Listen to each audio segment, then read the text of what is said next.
Once upon a time, in a quiet village at the edge of an enchanted forest, there lived a kind and curious young girl named Elara.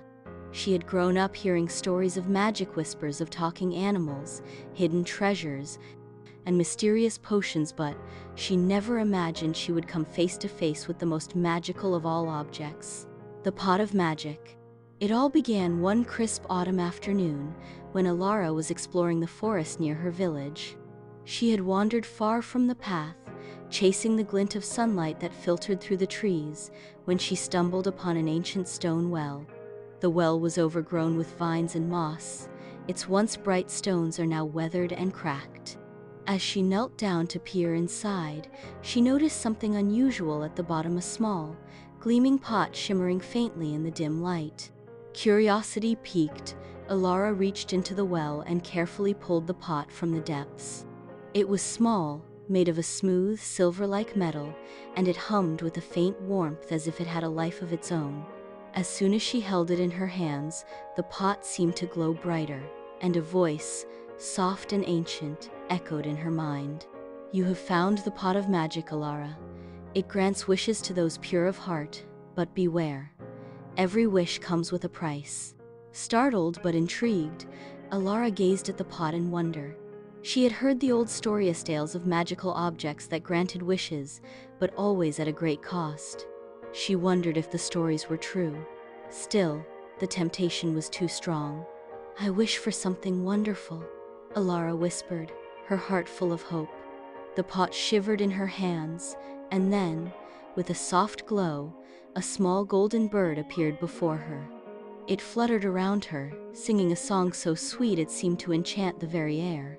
Overjoyed, Elara watched the bird, but as it flew higher, she realized that the trees around her had begun to wither. The vibrant greens of the forest were turning brown, and the once clear skies now seemed clouded with a strange haze. Panic gripped her chest. Had the pot's magic caused this? The voice returned to her mind, gentle but firm. "A wish for beauty requires the sacrifice of nature.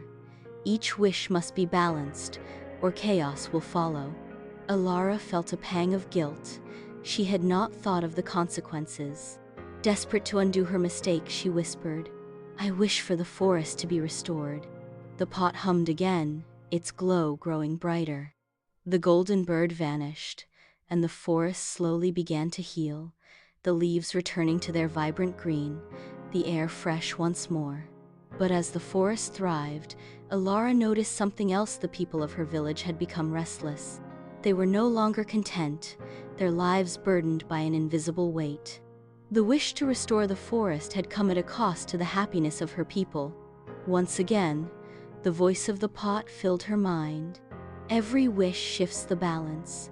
The world is delicate, Elara. What is gained must be lost in return."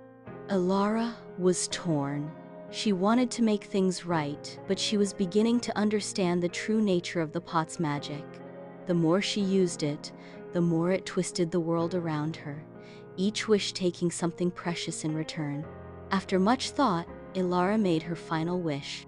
She held the pot close to her heart and whispered, "I wish for the power to make things right without causing harm to anyone." The pot shimmered with a brilliant light, and for the first time, Elara felt its magic not as a force of change but as a presence of balance. In that moment, she understood. The true magic was not in granting wishes, but in the choices she made and the care she took in using her gifts. The pot of magic vanished, leaving Elara standing in the now thriving forest, the village peaceful and content once more. Though the pot was gone, its lesson remained with her forever.